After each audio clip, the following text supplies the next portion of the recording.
கடந்த 5 மாதங்களுக்குள் சுமார் 2 தொன் ஐஸ் மற்றும் ஹெரோயின் போதைப்பொருள் பறிமுதல் செய்யப்பட்டுள்ளதாக பொதுமக்கள் பாதுகாப்பு அமைச்சர் ஆனந்த் விஜயபால தெரிவிக்கின்றார்.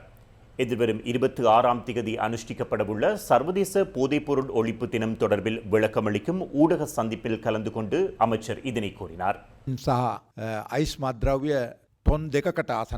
சுமார் 2 டொன் ஹெரோயின் மற்றும் ஐஸ் போதைப் பொருளை கடந்த 5 மாத காலப்பகுதியில் பறிமுதல் செய்வதற்கான எளிமை எமக்கு கிடைத்தது. முன்னைய வருடங்களுடன் ஒப்பிடுகையில் இது 100% மேற்பட்ட முன்னேற்றமாகும். நாட்டுக்கு கொண்டுவரப்படுகின்ற போதைப் பொருளை கட்டுப்படுத்துவது தொடர்பில் போலீஸ் திணைக்களம் பக்கத்தில் சாதகமான முன்னேற்றம் ஏற்பட்டுள்ளது. தற்போதும் இலங்கைக்குள் போதைப் பொருள் ஒழிப்புக்கான பாரிய திட்டம் ஒன்றை நாம் நடைமுறைப்படுத்தியுள்ளோம்.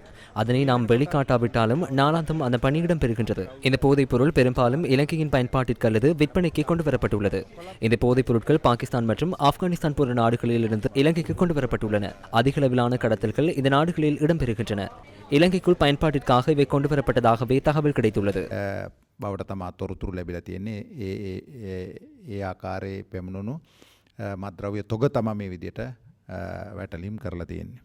2024 செப்டம்பர் 23ஆம் தேதி தொடக்கம் இதுவரை போதைப்பொருள் தொடர்பிலான சுற்றி வளைப்புகளின் போது கைப்பற்றப்பட்ட போதைப் பொருட்களின் விவரம்: ஹெரோயின் 1253 கிலோகிராம், ஐஸ் 2121 கிலோகிராம், கஞ்சா 12491 கிலோகிராம், கொக்கைன் 22 கிலோகிராம், போதை மாத்திரைகள் சுமார் 16 லட்சம். இதன் பெறுமதியை எடுத்துக்கொண்டால் 23 பில்லியனை தாண்டுகிறது. இதற்கான பணம் ரூபாவால் செலுத்தப்படுவதில்லை. சர்வதேசத்திற்கு சர்வதேச நாணயங்கள் அல்லது டொலர்களினால் செலுத்தப்படுகிறது. பல்வேறு விதங்களில் இந்த போதைப் பொருட்கள் புழக்கத்தில் உள்ளன. உண்டியல்களால் முறையினூடாகவே சர்வதேச வர்த்தகம் நடைபெறுகின்றது. பாகிஸ்தானின் சில பகுதிகள், ஆப்கானிஸ்தான் மற்றும் அதனை அண்மித்த சில நாடுகளில் இலங்கைக்கு போதைப் பொருள் கொண்டுவரப்படுவதை நாம் கண்காணித்துள்ளோம்.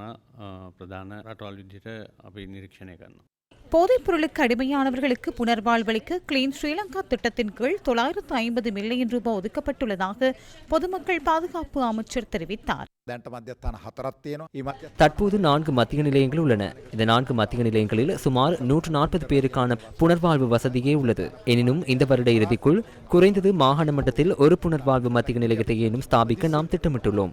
அனைத்து மாவட்டங்களிலும் புனர்வாழ்வு மத்திய நிலையங்களை ஸ்தாபிப்பதே எமது திட்டமாகும். போதைப் பொருளுக்கு அடிமையான 4 லட்சத்துக்கும் மேற்பட்டவர்கள் நாட்டில் வாழ்கின்றார்கள் என நாம் நம்புகின்றோம்.